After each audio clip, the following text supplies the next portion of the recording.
अभी हम जिन cell organelles के बारे में बात करने जा रहे हैं they are mitochondria and chloroplast.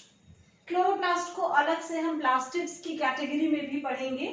मैंने यहाँ इनको एक साथ क्यों डिस्कस किया है, because there are certain similarities in chloroplast and mitochondria. Clear? और ये थ्योरेटिकल क्वेश्चन के हिसाब से 3 नंबर का क्वेश्चन है, कंपेयर क्लोरोप्लास्ट एंड माइटोकॉन्ड्रिया। और मे बी ऑब्जेक्टिव क्वेश्चन में भी तुमको मिल सकता है, मार्क द इनकरेक्ट स्टेटमेंट या करेक्ट स्टेटमेंट करके on which basis they are similar और डिसिमिलर। क्लियर? इसके अलावा तुम फोटोसिंथेसिस और रेस्पिरेशन जब चैप्टर पढ़ोगी डिटेल में, तब भी तुम्हें इनके बारे में ये पॉइंट्स क्लियर होने चाहिए। ठीक है, तो हम बात कर रहे हैं माइटोकॉन्ड्रिया एंड क्लोरोप्लास्ट के बारे में। आपने क्लास 9th में एक बेसिक चीज पढ़ी है कि mitochondria and chloroplast are found in eukaryotic cells. Clear? यहां पर भी हम वही कह रहे हैं कि mitochondria and chloroplast are found in eukaryotic cells only. Eukaryotic cells के एक और खासियत थी कि cell organelles are bounded by cell membrane except ribosome, centriole and nucleolus. तो यहाँ पर भी देखो माइटोकॉन्ड्रिया और chloroplast both of them are having their own cell membrane, so they are bounded by cell membrane। अगर हम similarities की बात करते हैं तो दोनों में both of them are double membranous structure। यहाँ पर भी ये outer membrane और ये inner membrane, यहाँ पर भी ये outer membrane और ये inner membrane। तो पहली सिमिलैरिटी, दोनों यूकैरियोटिक सेल में ही प्रेजेंट है। दूसरा पॉइंट, दोनों मेम्ब्रेन बाउंडेड है। तीसरा point, both of them are double membranous structure. Difference कहां पर है? क्लोरोप्लास्ट की दोनों मेम्ब्रेन स्मूथ है, जबकि माइटोकॉन्ड्रिया की देखो इनर मेम्ब्रेन, ये हो गई आउटर मेम्ब्रेन और ये inner membrane is making a finger like projection, और इस फिंगर लाइक प्रोजेक्शन को हम कहते हैं क्रिस्टी। तो inner membrane of mitochondria make finger like projection called as cristae. Cristae के ऊपर एक मटर के दाने जैसा स्ट्रक्चर होता है, बीज लाइक स्ट्रक्चर होता है, ठीक, जिसके 2 पार्ट होते हैं। ये होता है F1 और ये कहलाता है F0। F0 F1 पार्टिकल भी इन्हें कहा जाता है, या इनको हम कहते हैं ऑक्सीसोम। क्लियर? तो माइटोकॉन्ड्रिया की inner membrane is making finger like projections called as cristae, and cristae is having oxysome और F0 F1 particles। This is the site which is associated with ATP synthesis। कैसे, ये भी हम आगे discuss करते हैं। क्लियर? फिलहाल जो डिफरेंस हमें याद रखना है कि यहाँ पर इनर मेम्ब्रेन स्मूथ है, जबकि यहाँ पर inner membrane is making finger like projections called as cristae, and cristae is bearing oxysomes. ठीक, अब अंदर के मटेरियल की बात कर लें तो क्लोरोप्लास्ट और माइटोकॉन्ड्रिया के लिए हम एक और टर्म यूज करते हैं, that is semi autonomous cell organelle. Semi autonomous का मतलब सेल डिवाइड करे या ना करे। Chloroplast and mitochondria can themselves divide and increase their number. Clear? तो they can replicate among themselves at themselves. और क्यों अपने आप रेप्लिकेट कर सकते हैं?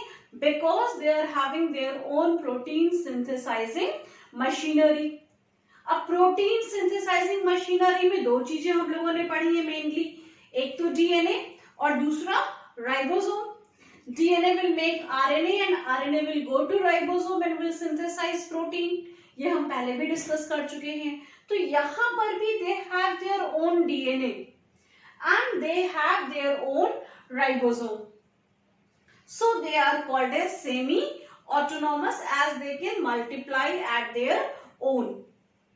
एक चीज हमको यहाँ दिमाग में रखनी है कि इनका जो मल्टीप्लिकेशन का तरीका होता है that is like that of bacteria.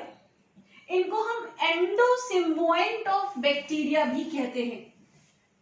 एंडोसिम्बाइट of bacteria, मतलब हम कह सकते हैं इवोल्यूशनरी ट्रेंड जो इनके डेवलप होने का था दैट वाज ऑलमोस्ट सेम।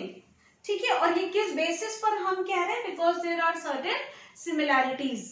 कौन कौन सी सिमिलैरिटीज हैं? तो पहला, they are having 70S type of ribosome, all chloroplast, mitochondria as well as bacteria. The three of them are having 70S type of ribosome. तीनों का डीएनए सिमिलर है। कैसे सिमिलर है? तो डीएनए डबल स्ट्रैंडेड है, डीएनए स्पाइरली कोइल्ड है और DNA circular है। जबकि मैंने आपको बताया है कि यूकैरियोटिक सेल का जो अपना डीएनए होता है वो लीनियर होता है। तो यहाँ पर they are having single circular double stranded DNA. Single means unpaired. दूसरी बात, they both multiply by binary fission, जिसके लिए हम बार बार एक टर्म यूज करते आए हैं, that is a mitosis. All these points are very important for medical examination. Both chloroplast and mitochondria are semi-autonomous. They can multiply at their own. Both of them are endosymbiote of bacteria. Both of them are having 70S type of ribosome. Both of them are having single circular double-stranded DNA. And both of them multiply by binary fission. Clear? अब हम बात कर रहे हैं इनका बाकी का structure की। माइटोकॉन्ड्रिया के अंदर जो फ्लूइड भरा होता है इसको हम कहते हैं मैट्रिक्स, जबकि क्लोरोप्लास्ट के अंदर जो फ्लूइड भरा है इसको हम कहते हैं स्ट्रोमा।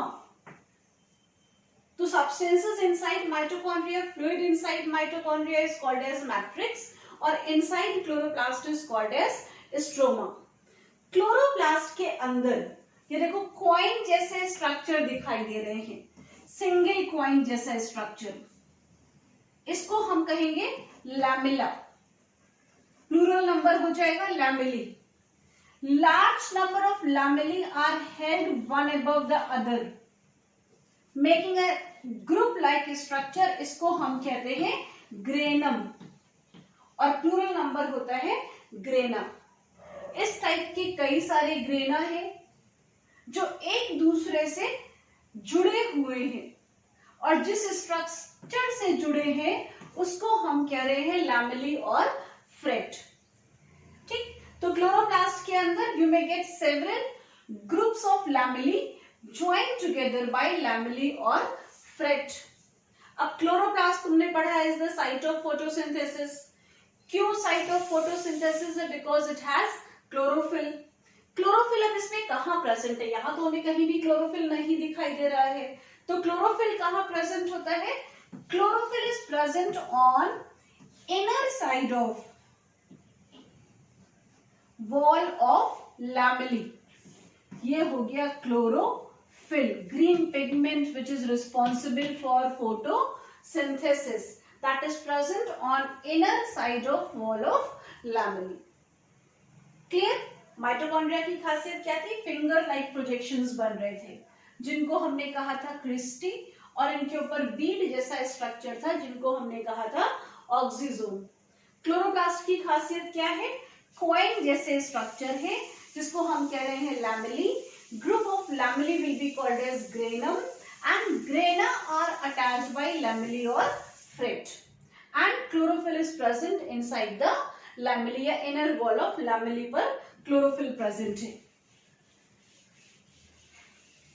तो ये तो बेसिक स्ट्रक्चर की बात हो गई। सिमिलैरिटीज को डिस्कस कर रहे थे तो सेमी ऑटोनॉमस था, डबल मेम्ब्रेनस था, मेम्ब्रेन बाउंडेड था, इसके अलावा केवल यूकैरियोट में पाया गया था और इन्वॉल्व इन एटीपी सिंथेसिस था। अब हम डिफरेंसेस को डिस्कस कर लेते हैं। डिफरेंस की बात करें तो mitochondria, clear? Mitochondria is found in both plant and animal cell.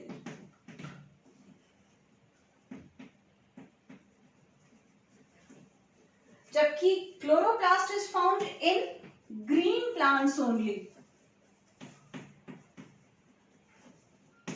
और वो भी उस पार्ट में which is exposed to sunlight. Clear? Roots do not have chloroplast. जबकि stamen leaves are having chloroplast. Clear? इसके फंक्शन की बात करें तो इसको हम power house of the cell कहते हैं।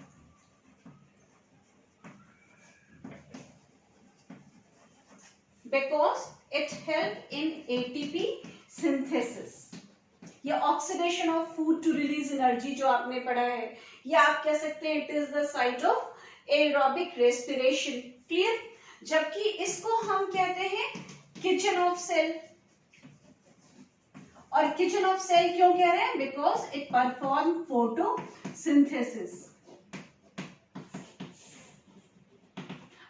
एक चीज जो तुम लोगों ने अभी तक नहीं पढ़ी है, ठीक है, कौन सी चीज नहीं पढ़ी है? That is about ATP synthesis in chloroplast. ये बेसिक, मतलब ये छोटी सी चीज जिसको हम एटीपी सिंथेसिस के रेफरेंस में पढ़ेंगे, वो अभी आपने शायद नहीं पढ़ा है प्रीवियस क्लासेस में, लेकिन 10th में आपने एक चीज पढ़ी है।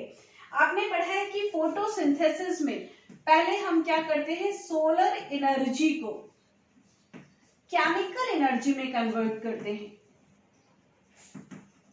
और फिर केमिकल एनर्जी को हम कन्वर्ट करते हैं फूड एनर्जी में। क्लियर? और ये पूरा काम कहाँ हो रहा है? क्लोरोप्लास्ट में हो रहा है। केमिकल एनर्जी का मतलब क्या हो गया? एटीपी और NADPH2। Is it clear? तो ये एटीपी और NADPH2 का फॉर्मेशन कहाँ होगा? ऑब्वियसली ये एटीपी और NADPH2 क्लोरोप्लास्ट में ही किया जाएगा। तो एटीपी फॉर्मेशन क्लोरोप्लास्ट में भी होता है। दूसरी बात आपको ये ध्यान रखनी है, ठीक? तो एटीपी फॉर्मेशन क्लोरोप्लास्ट में भी हो रहा है और माइटोकॉन्ड्रिया में भी हो रहा है। Now what is the difference in ATP formation in chloroplast and mitochondria? That is important. Clear? ATP का फॉर्मेशन होता कैसे है? तो ATP stand for adenosine triphosphate. बना किससे?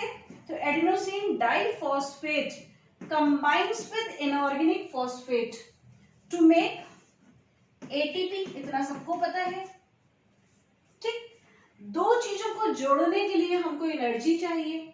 अब सोर्स ऑफ एनर्जी दोनों में अलग अलग हो सकता है।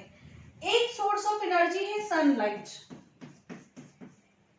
अगर सनलाइट के प्रेजेंस में ये काम होता है, ठीक, इसको दूसरे तरीके से हम प्रेजेंट कर लें, आपके लिए समझना आसान हो जाएगा। ADP plus inorganic phosphate, clear? That is making ATP. इतना तो क्लियर है। इसके लिए सोर्स ऑफ एनर्जी क्या है? तो if it is through sunlight, then इसको हम कहते हैं फोटो फॉस्फोराइलेशन।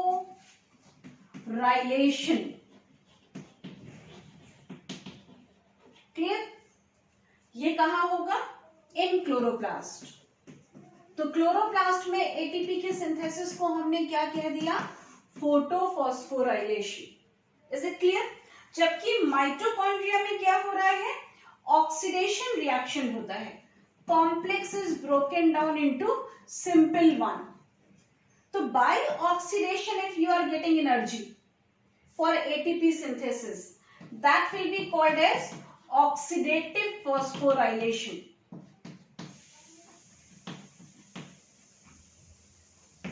तो माइटोकॉन्ड्रिया में ATP formation will be by oxidative phosphorylation. जब आप रेस्पिरेशन चैप्टर पढ़ेंगे तब आप इसको डिटेल में पढ़ेंगे। ATP formation in mitochondria is oxidative phosphorylation. ये हो गया इन माइटोकॉन्ड्रिया।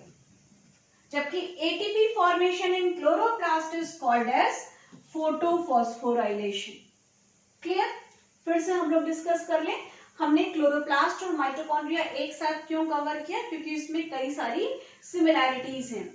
सिमिलैरिटीज क्या क्या है? तो दोनों ही यूकैरियोटिक सेल में ही पाए जाते हैं, दोनों ही डबल मेम्ब्रेनस मेम्ब्रेन बाउंडेड हैं, दोनों ही सेमी ऑटोनॉमस हैं, दोनों एंडोसिम्बायोट ऑफ बैक्टीरिया है, और दोनों में एटीपी फॉर्मेशन हो रहा है वो बात अलग है। आपने पढ़ा है एनर्जी को हम केवल एक फॉर्म से दूसरे फॉर्म में कन्वर्ट करते हैं, उसको अपने आप प्रोड्यूस नहीं कर सकते हैं। तो माइटोकॉन्ड्रिया में एनर्जी कहाँ से आ रही है? By oxidation reaction. Oxidation reaction से जो एनर्जी निकलती है उसको एटीपी के फॉर्म में इकट्ठा करके रख लिया जाता है। जबकि क्लोरोप्लास्ट में सनलाइट की जो एनर्जी है उसको हम एटीपी के फॉर्म में इकट्ठा करके रखते हैं। तो ATP formation occur in both chloroplast and mitochondria by the process called as phosphorylation. Clear? तो फॉस्फोराइलेशन या ATP synthesis is common in both chloroplast and mitochondria, but in mitochondria it is oxidative phosphorylation, while in chloroplast it is photophosphorylation. Again, it is very important for both home examination as well as medical.